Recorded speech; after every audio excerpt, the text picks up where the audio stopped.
Hello friends, welcome back to my channel Sushant blogs. मु सुशांत आपण मानकु स्वागत करूची आ एक नुआ ब्लॉग को। एबे आमे पहुंची जाइछु नयापल्ली दुर्गा पूजा मंडपर अपोजिट साइड रे थिबा पड़िया पाखरे। एठारे आरंभ हो जाइछि श्री जगन्नाथ महोत्सव, जहाँ 8 तारिख रे आरंभ होई 13 तारिख पर्यंत चलिबो। चलंतु भीतर को जिबा एवं तीन ठाकुरन को दर्शन करिबा।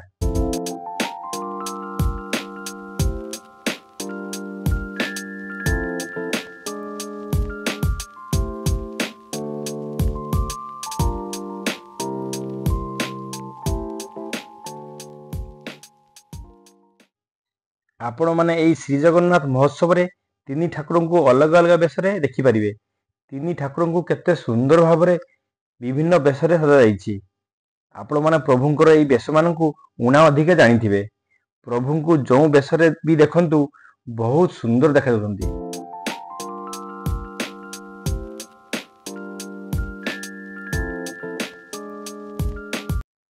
एठारे प्रभु सुनावेश धारण करछन्ति।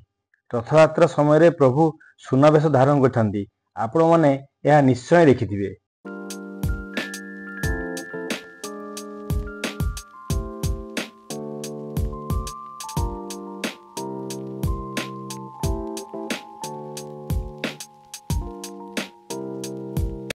एठारे प्रभु वामन अवतार बेश रछन्ती। आपण माने प्रभुंकर वामन अवतार स्टोरी विषय निश्चय जानिथिबे। प्रभु वामन अवतार नहीं निज गोड़ हिसाब रे जागा मागिथिले राजा बाली को।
फ्रेंड्स, वर्तमान आमे एठारे प्रभुंकर 24 अवतार दर्शन कलु।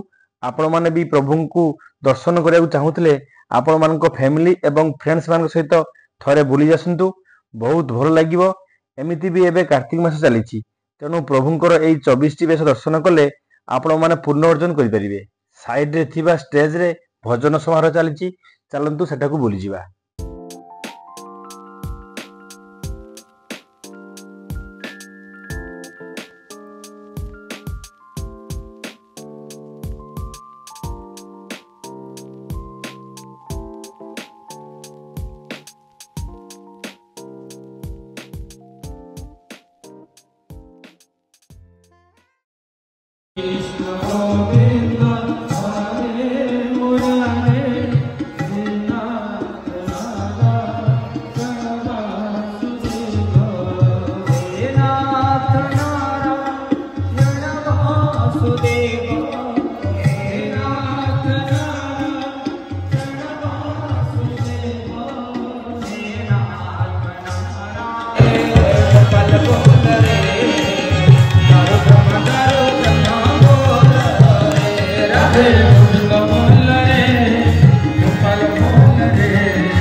माता सुभद्रा की, चक्रराज सुदर्शन महाराज की, स्कंद पुराण भगवान की।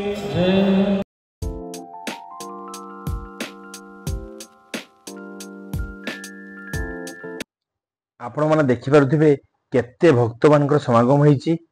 वर्तमान बाहर को जिबा एवं जोंठार यज्ञ होउतला सेठारु जाई टिके बुली आसीबा।